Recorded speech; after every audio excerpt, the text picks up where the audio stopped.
Litbang Kompas merilis survei tentang tren kepuasan publik terhadap kinerja pemerintahan Jokowi Ma'ruf Amin.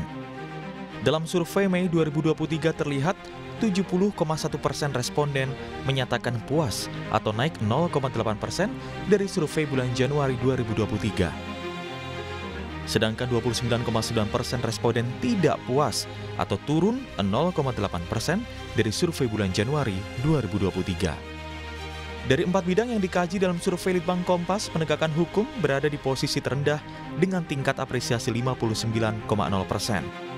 Sementara bidang kesejahteraan sosial 78,0%, politik dan keamanan 74,4%, serta perekonomian 59,5%.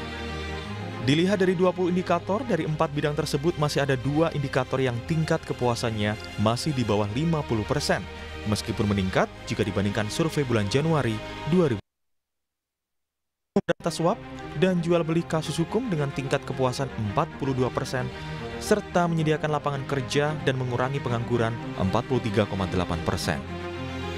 Partai Keadilan Sejahtera PKS sebagai partai oposisi mengkritik sejumlah hal yang masih kurang dari pemerintahan Jokowi, termasuk dugaan membentuk opini publik lewat survei yang bisa saja berdampak pada Pilpres 2024. Hari ini masih ketangkap, saya kira mungkin survei kepuasan hukum juga akan meningkat karena Harun Masiku ini adalah partai pemerintah, orang partai pemerintah dan tidak menghilang sampai saat ini, dan ini tentu saja menjadi presiden buruk bagi Pak Jokowi. Yang ketiga adalah janji politik ya tentang dulu katanya ekonomi akan melejit, lapangan kerja akan terbuka, tetapi tidak terbukti. Yang keempat adalah kita melihat bahwa survei ini hanyalah persepsi.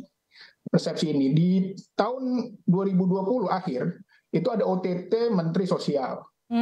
Survei bulan Mei itu PDIP surveinya adalah partai anti korupsi.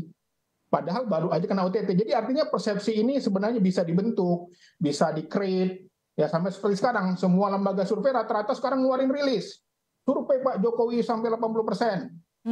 Ini seperti ada gerakan yang menggerakkan bahwa lembaga survei ini sama-sama untuk melakukan survei seolah-olah membuat framing bahwa orang yang didukung Pak Jokowi nanti adalah orang yang juga kinerjanya baik. Sementara itu menanggapi ini, Ketua DPP PDIP Eriko Sutarduga menganggap masih adanya kekurangan dalam kepuasan publik terhadap kinerja pemerintahan Jokowi merupakan hal yang wajar. 70,1% puas. Nah, nanti kalau Anda memenangkan, partai Anda memenangkan pemilu, kemudian ini ya baru boleh dikatakan. Tapi kalau seperti sekarang, apa yang sudah dihasilkan? Nah, ini kenyataan yang ada bahwa kader PDI Perjuangan yang namanya Bapak. Saya nggak dengar suaranya nih, suaranya nggak dengar. Soal ada yang belum berhasil, ada yang belum puas, wajar.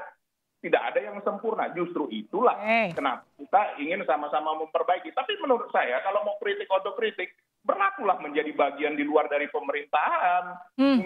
Jangan nanti ikut kalau baik dikatakan ikut baiknya. Tapi kalau ada hal yang kurang, menyampaikan di media begini. Padahal kenyataan yang ada di DPR tidak ada sama sekali. Boleh silakan dibuka. Kami kebetulan sama-sama di Komisi 11, sama-sama merancang bagaimana semua anggaran belanja yang ada, tidak ada.